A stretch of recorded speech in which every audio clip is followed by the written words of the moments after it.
Praise the lord. నీకోసం యేసయ్య మాట అని దేవుని వాగ్దానాన్ని వింటున్న దేవుని బిడ్డలందరికీ హృదయపూర్వకమైన వందనాలు తెలియజేస్తూ ఉన్నాను. దేవుని విశేషమైన కృప, ఆయన సన్నిధి ఈ రోజంతా మీకు, మీ కుటుంబాలకు దేవుడు తోడుగా చేయను గాక. మీరు చేస్తున్న ప్రతి పనిలో దీవెన, క్షేమాన్ని మీరు అనుభవించుదురు గాక. ఈ రోజు దేవుడు మనకు అనుగ్రహిస్తున్న వాగ్దానము 37వ కీర్తన 28వ వచనము. ఆయన తన భక్తులను విడువడు. ఆమేన్. నిజంగా ఒకసారి బిగ్గరగా ఆమేన్ చెప్పండి. నిజమే ప్రియ దేవుని బిడ్డ, తల్లి మరిచినా తండ్రి విడిచినా నేను నిన్ను విడువను అని వాగ్దానం చేసిన దేవుడు ఆయన. శాశ్వతమైన ప్రేమతో నేను నిన్ను ప్రేమిస్తున్నాను గనక విడువక నీ ఎడల కృప చూపించుచున్నాను అని వాగ్దానం చేస్తున్నాడు. నిజమే, మన దేవుడు విడిచిపెట్టేవాడు కదా. ఎవరిని విడిచిపెట్టాడంటే తన యందు భక్తి కలిగిన వాడిని ఎంత మాత్రం కూడా విడిచిపెట్టాడు. దానియేలు జీవితంలో ఏదైనా ఒక నింద మోపవాలని చెప్పి వారు ఆశతో కనిపెట్టుకుంటున్నారంట. అయితే ఆశతో కనిపెట్టుకుని ఉన్నప్పుడు అక్కడ జరిగింది ఏంటి అంటే, అతన్ని ఏ విషయంలో మనము నింద వేయగలుగుతాము అన్నప్పుడు దానియేలు తన దేవుని విషయంలో తప్ప ఇంకే విషయంలో కూడా దానియేలు మనకి ఎక్కడ కూడా దొరికే అవకాశం లేదని చెప్పి కావాలని దానియేలుకి విరోధంగా ఒక చట్టాన్ని తీసుకొని వచ్చారు, ఏ దేవునికి ప్రార్థన చేయకూడదు అని. అయినప్పటికీ దానియేలు యథావిధిగా తనకున్న అనుభవాన్ని బట్టి, తన క్రమాన్ని బట్టి ప్రతి దినం కూడా ప్రార్థిస్తూ ఉన్నాడు, మానక మొదలుపెడుతూ ఉన్నాడు. ఎలా అంటే ఎవరికి తెలియకుండా కాదు, కానీ ధైర్యంగా కిటికీలు తెరిచి యెరూషలేము తట్టు తన చేతులు ఎత్తి ప్రార్థిస్తా ఉన్నాడంట.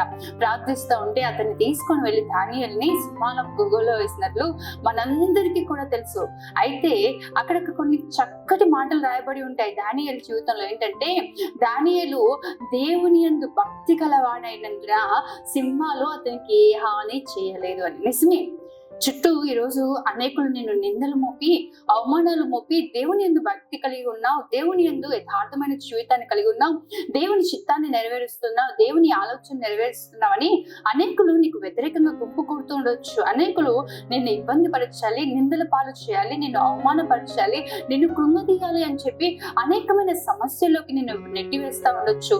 లేదంటే అనేకమైన ఆపదలు నీకు కలిగి ఉండొచ్చు. నీతిమంతులు కలిగి ఆపదలు అనేకములు యెహోవా వాటన్నిటిలోంచి వాళ్ళు తప్పిస్తాడు అన్న రీతిగా ఈరోజు నిశ్చయంగా ప్రియ దేవుని బిడ్డ, దేవుని యందు భక్తి కలిగి జీవించింది. నీ చుట్టూ సింహం వంటి పరిస్థితులే ఉన్నా, నీ చుట్టూ అపవాది గర్జించి సింహం వలె తిరుగుతున్నా ఏదియు నీకు ఎంత మాత్రమూ హాని చేయదు. ఆమేన్. ప్రార్థన చేసుకుందాం. మహోన్నతుడైన తండ్రి, సర్వశక్తిమంతుడైన దేవా, సర్వాధికారి నీకే వందనాలు ప్రభువా. ఈ ఉదయం మీరు మాకు ఇచ్చిన వాగ్దానాన్ని బట్టి వందనాలు.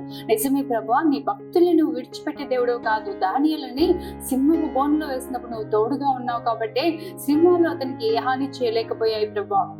ఈ రోజు నీ బిడ్డలు ఎంతమంది ఆపదల్లో చిక్కబడి ఉన్నారో, ఎంతమంది శ్రమల్లో, ఎంతమంది ఇబ్బందుల్లో ఉన్నారు, కానీ అయా నీ బిడ్డలను ఒక్కసారి జ్ఞాపకం చేసుకోండి ప్రభా. నీ అందు భక్తి కలిగి వారు జీవిస్తుండగా వారిని మీరే కాపాడి సంరక్షించి మేలుకరమైన గొప్ప కార్యాలు వారి జీవితాల్లో జరిగించమని యేసు నామములో అడుగుతున్నాను తండ్రి.